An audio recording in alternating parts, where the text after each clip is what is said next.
नमस्कार दोस्तों, स्वागत है आपका द स्टडी आइज के न्यूज इन फोकस प्रोग्राम में। और आज का हमारा टॉपिक है स्वच्छ वायु सर्वेक्षण अवार्ड। सबसे पहले देखते हैं ये विषय चर्चा में क्यों है। हर साल भारत के ज्यादातर शहरों में हवा की गुणवत्ता खराब होती जा रही है। प्रदूषण की वजह से स्वास्थ्य पर बुरा असर पड़ता है। बच्चों में सांस की बीमारी, बूढ़ों में फेफड़ों की समस्या और आमतौर पर जीवन की गुणवत्ता में गिरावट। सरकार इस समस्या से निपटने के लिए नेशनल क्लीन एयर प्रोग्राम लागू कर चुकी है। स्वच्छ वायु सर्वेक्षण अवार्ड 2025 ने यह दिखाया कि कुछ शहरों में प्रदूषण नियंत्रण, हरित पहले, जन भागीदारी और शहरों द्वारा लिए गए कदम वाकई असर कर रहे हैं। ये पुरस्कार ये मान्यता है कि हवा साफ करने की दिशा में काम हो रहा है, चाहे वो सड़क धूल, वाहनों के एमिशन, निर्माण ध्वंस, कचरा, औद्योगिक उत्सर्जन या वेस्ट मैनेजमेंट हो। इसी के साथ चलिए देखते हैं स्वच्छ वायु सर्वेक्षण अवार्ड के बारे में। ये एक वार्षिक सर्वे और रैंकिंग है जो ministry of environment, forest and climate change के अंतर्गत आता है और नेशनल क्लीन एयर प्रोग्राम के तहत होती है। इस पुरस्कार समारोह में 130 एनसीएपी शहरों की भागीदारी होती है। शहरों को 3 श्रेणियों में बांटा जाता है उनके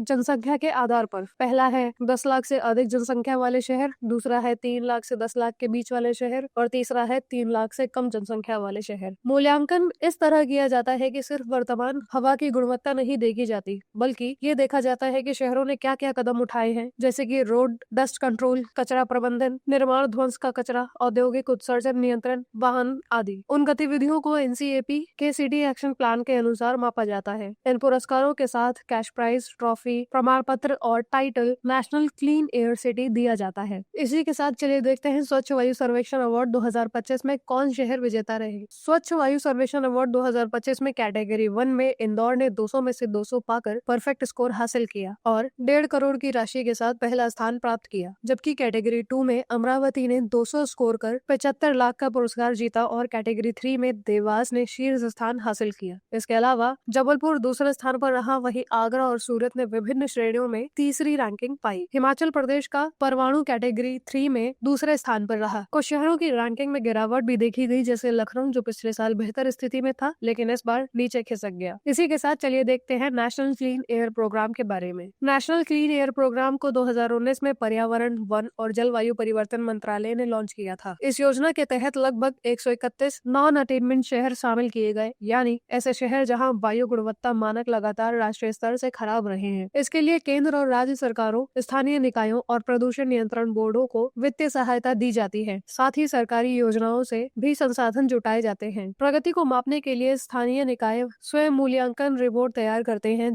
जिन्हें सीपीसीबी या स्वतंत्र एजेंसियों द्वारा जांचा जाता है। मूल्यांकन के प्रमुख पैरामीटर है solid waste management, road dust नियंत्रण, निर्माण विनाश कचरा प्रबंधन, औद्योगिक उत्सर्जन में कमी, वाहनों के उत्सर्जन नियंत्रण और जन जागरूकता अभियान। अब तक 130 में से अधिकांश शहरों ने PM10 स्तरों में सुधार दिखाया है और कुछ शहर तो तय लक्ष्य से भी आगे बढ़कर लगभग 40% तक की कमी हासिल करने में सफल रहे हैं। इसी के साथ चलिए देखते हैं आपका आज का अभ्यास प्रश्न। स्वच्छ वायु सर्वेक्षण पुरस्कार 2025 के संदर्भ में निम्नलिखित कथनों पर विचार कीजिए। कथन 1, यह पुरस्कार पर्यावरण, वन एवं जलवायु परिवर्तन मंत्रालय द्वारा एनसीएपी के तहत प्रतिवर्ष आयोजित किया जाता है। कथन 2, रैंकिंग केवल शहर की वर्तमान वायु गुणवत्ता के आधार पर की जाती है। सड़क धूल नियंत्रण, कचरा प्रबंधन या औद्योगिक उत्सर्जन जैसे उपायों को इसमें शामिल नहीं किया गया है। उपरोक्त में से कौन सा या से कथन सही है या है? ऑप्शन ए केवल 1, ऑप्शन बी केवल 2, ऑप्शन सी 1 और 2 दोनों, ऑप्शन डी न तो 1 और न ही 2। अपना उत्तर हमें कमेंट करके अवश्य बताएं। धन्यवाद। जय हिंद, जय भारत।